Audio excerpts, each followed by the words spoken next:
I'm back. I know it was on my last session of I think 205. It cut off while I was lifting, so I had to come back and start it over just so you all could see it.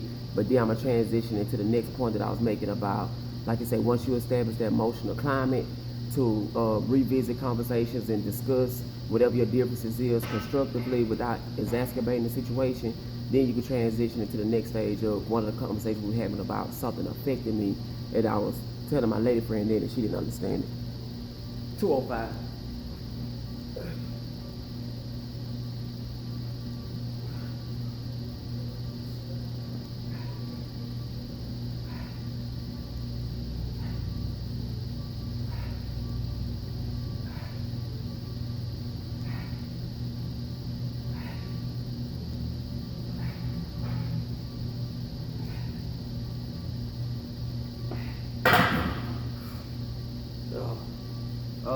I don't know if that was 10 or 11, but like I said, we had that conversation. I was just telling her, like, man, it's certain things that don't affect me. So when I was saying, that doesn't affect me, she was like, what you don't, that's because you don't care, or what you don't care. And I was telling her, I said, it's not that I don't care. What I'm saying is, if you compare, if you take this situation, you know what I'm saying, whatever minor differences we may be having, you know what I'm saying, let's discuss that, and then let's learn from it and let's grow beyond it. But we can't waddle in it.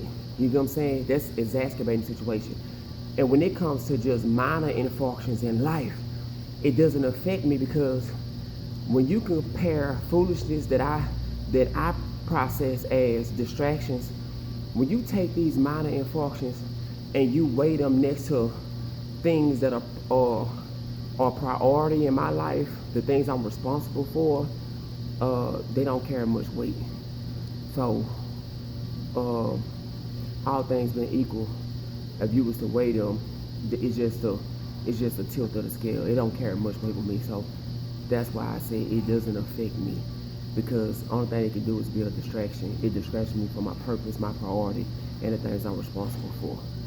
So affect means to have impact on.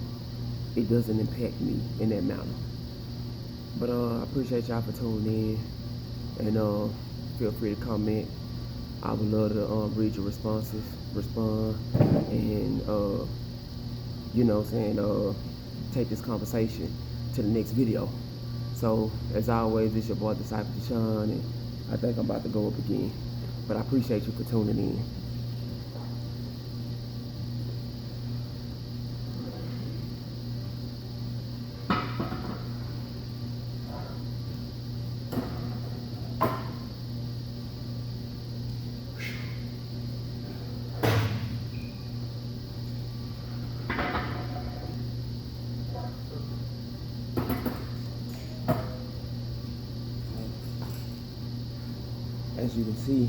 As you can see with me lifting, I'm increasing my weight. So like the weight that I'm bearing, you know what I'm saying, this weight is gonna be in greater proportion than the previous sets that I've done.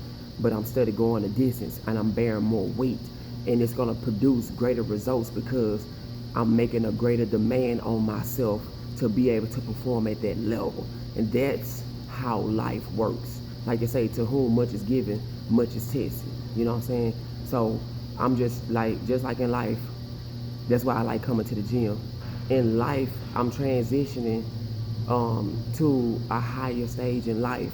So that means my challenges, they're gonna be more bearing. You know what I'm saying? My opposition are gonna be more weightier, and it's gonna take me to rise to the occasion. So for me to rise to the occasion, I'm gonna have to sacrifice. I'm gonna have to stay there until I come up. I'm gonna have to get it out of the mud. I'm gonna have to sow those seeds.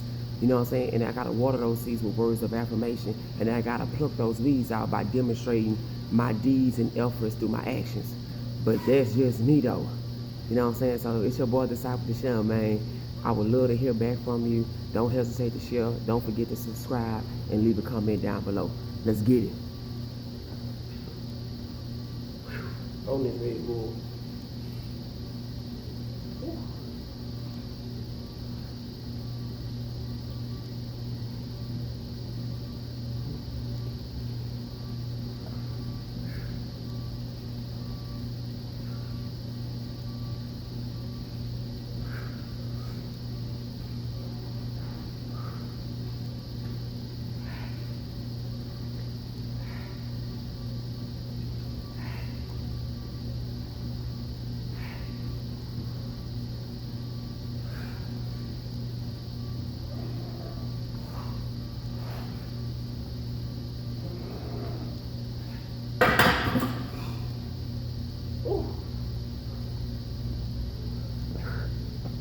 What's the spot on your needle, man? I'm signing out.